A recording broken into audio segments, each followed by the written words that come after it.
Hai, Assalamualaikum warahmatullahi wabarakatuh. Nice to meet you all again, guys. Oke, apa kabarnya kalian semua? Semoga kalian tetap bersemangat meskipun harus belajar dari rumah ya. Oke, dalam video pembelajaran kita kali ini, kita akan membahas lanjutan materi dari materi tentang descriptive text, social function, generic structure, and language elements. Dan juga lanjutan dari adjective in English. Oke, so kalau kalian belum melihatnya atau menontonnya, silahkan kalian cari video pembelajaran tadi dalam Neng Henry Suparman channel ini ya. Bagi yang belum subscribe, silahkan subscribe dulu agar tidak ketinggalan materi-materi dalam belajar bahasa Inggris khususnya untuk SMA kelas 10 dan 11. Baik bahasa Inggris wajib maupun bahasa Inggris lintas minat. Oke, tanpa membuang-buang waktu, mari kita mulai pembelajaran dalam video pembelajaran kali ini. Sebelum kita mulai, kita berdoa dulu yuk, agar apa yang kita pelajari ini bermanfaat untuk kita semua. Berdoa, mulai. Berdoa, selesai. Oke, baiklah. Untuk materi kita kali ini diperuntukkan untuk SMA sederajat SMK MA kelas 10 kompetensi dasar 3.4 dan 4.4, yaitu How to Write a Descriptive Text Easily. Kompetensi dasar yang ingin dicapai dalam video pembelajaran ini adalah 3.4, yaitu membedakan fungsi sosial, struktur teks, dan unsur kebahasaan beberapa teks deskriptif lisan dan tulis dengan memberi dan meminta informasi terkait tempat wisata dan bangunan bersejarah terkenal, pendek dan sederhana sesuai dengan konteks penggunaannya.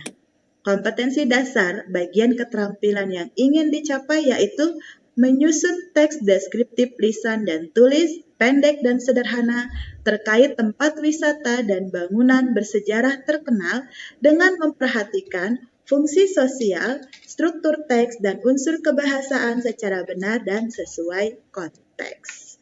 Oke, sudah paham ya tujuan pembelajaran kita? Baiklah, mari kita lanjutkan. Untuk garis besarnya, materi kita digambarkan seperti ini. Ada 4 step yang akan membantu kalian menyusun teks deskriptif dengan sangat mudah. Oke, langkah pertama. Choose tourism object, choose historical object. Oke. Pertama, kalian tentukan dahulu objek wisata atau bangunan bersejarah yang ingin dijelaskan dalam teks deskriptif. Ya. Kalau misalnya kalian pernah pergi bersama teman-teman sebelum pandemi ini, itu akan sangat membantu sekali. Kenapa? Karena pengalaman nyata kalian bisa dituangkan dalam bentuk tulisan. Oke, ini dia tourism object yang terkenal di dunia. Ada Eiffel Tower, ada Moscow Red Square, dan untuk historical buildingnya kita memiliki Taj Mahal, and also Bogor Presidential Palace. Oke, ini hanya contoh. Kalian bisa mencari objek wisata yang dekat dengan lingkungan tempat tinggal kalian yang pernah kalian kunjungi baik bersama teman maupun anggota keluarga. Oke. Sesudah itu, baru kita masuk ke tahap kedua, yaitu menggunakan mind mapping dan Google Docs. Oke, ini digunakan apabila kalian mengerjakannya secara bersama-sama dalam kelompok belajar. Kalau hanya sendiri, kita hanya menggunakan ini saja. Ya, kenapa kita hanya menggunakan ini saja? Karena ini akan membantu kalian lebih fokus mengenai apa yang akan kalian tulis. Kalau kalian belum punya ide, kalian bisa tulis dalam bentuk mind mapping seperti ini. Oke. Kalau kalian sudah punya ide mau menulis tentang objek wisata apa, kalian tinggal tuliskan objek wisata tersebut di bagian tengah ini, baru kalian perluas ya dengan menuliskan konsep-konsep berikutnya di samping kiri kanannya. Oke. Contohnya seperti ini. kita bisa menggunakan bentuk pertanyaan untuk memudahkan kalian memandu apa saja sih yang akan ditulis dalam descriptive text. Misalkan kita menulis tentang Pura Uluwatu. Teks tentang deskriptif Pura Uluwatu ini ada di dalam video pembelajaran yang mengenai descriptive text, social function, generic structure, dan language elements. Silahkan kalian cari lagi video pembelajaran tentang itu di channel Neng Henry Suparman ya. Oke, dibaca lagi, dilihat lagi teksnya. Misalkan Pura Uluwatu, kita gunakan WH question. What is it? Lalu what function? Nah, dari dua pertanyaan ini saja kita sudah mendapatkan satu paragraf. Lalu where is it? Berarti location-nya di mana? Di Bali, Balinya di mana? Letak precisely-nya di mana gitu loh. Kamu bisa jelaskan lebih detail. Lalu kapan? When? Kapan ini? Kapan kamu mengunjunginya? Kapan Pura Uluwatu dibangunnya? Gitu ya. Kamu bisa cari informasi selengkap mungkin dari berbagai sumber untuk menjawab dan menyusun bagian ini. Lalu why? Why di sini artinya reason to be famous. Alasannya kenapa sih terkenal sehingga Pura Uluwatu ini cocok loh untuk dijadikan bahan penulisan teks deskriptif ya. Nah, seperti ini. Kalau kita menggunakan use question WH question tadi yang ada di sini tadi ya dalam mind mapping ini. Nah, penjelasannya ada di bagian ini. What is it? Where is it? Who is the architect? How old is it? How many years is the building now? How can you go there? And why is it famous? Terakhir baru can you describe it? Kalau kamu jawab yes I can, berarti kamu harus bisa menyusun teksnya. Oke, nah jangan lupa menjawabnya nanti seperti how old is it, kamu berarti menggunakan adjectives of age. Jadi, kalau kamu mau menyusun teks deskriptif dengan baik dan benar, kamu juga harus bisa menerapkan materi pembelajaran mengenai adjective in English.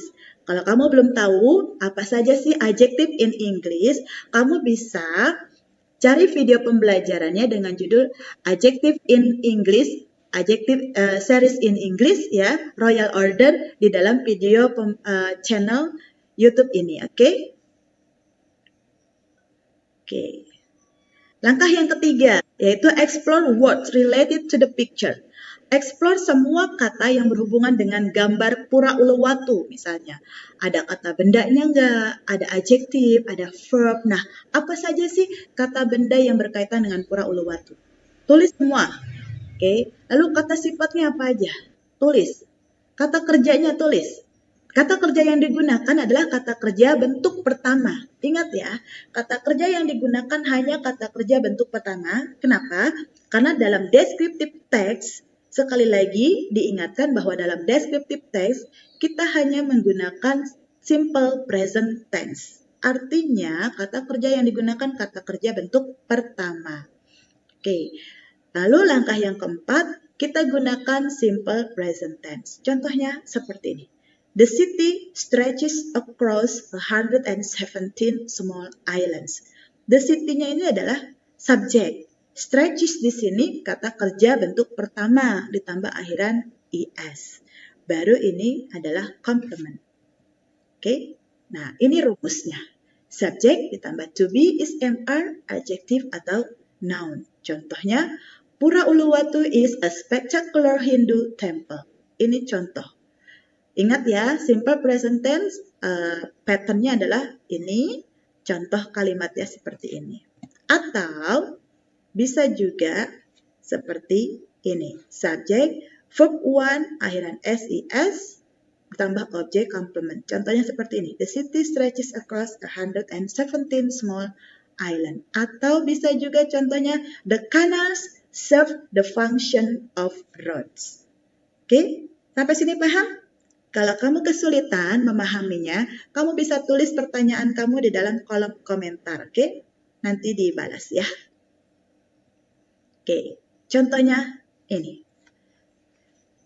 Contoh ini bisa kamu lihat pula di dalam video pembelajaran yang berjudul descriptive text, social function, generic structure, and language elements dalam channel YouTube Neng Henry Suparman. Oke, lihat di bagian ini.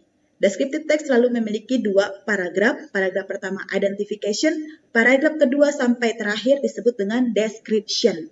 Nah, langkah 1 sampai 3 tadi ya, itu akan membantu kamu menulis bagian description ini. Oke? Oke. Contoh berikutnya. Oke, ini tentang kota Venice ya. Nah, di bagian description-nya kita memiliki dua paragraf. Nah, bagian description ini ditulis juga menggunakan langkah-langkah yang tadi sudah dijelaskan sebelumnya. Oke, baiklah. Itulah dia materi pembelajaran kita dalam video pembelajaran mengenai bagaimana how to write descriptive text easily. Sangat mudah dipahami bukan? Semoga kalian tidak kesulitan untuk menyusun teks deskriptifnya. Don't forget to like, comment, and subscribe ya. Thank you. Bye.